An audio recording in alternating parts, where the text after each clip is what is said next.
U ovom videu pokazat ćemo vam kako da unesete fotografije za vašu smještajnu jedinicu. Dakle, potrebno je da kliknete na deo fotografije, a zatim na opciju plus i da odaberete najmanje 5 odgovarajućih fotografija smještajne jedinice.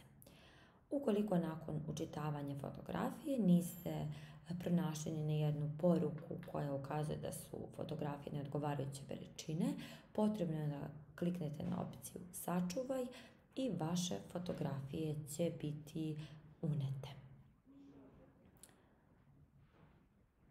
U slučaju da ste prilikom unošenja fotografija naišli na poruku da je fajl previše mali, ono što možete uraditi jeste da odete u neki online foto editor i povećate broj kilobajta fotografije. Ukoliko se sa ovim ne snalazite, možete na naš mail poslati link sa preuzimanjem fotografija vaše smještajne jedinice, nakon čega će naš tim uneti odgovarajuće fotografije i vi ćete moći da krenete u dalje uređenje vašeg profila.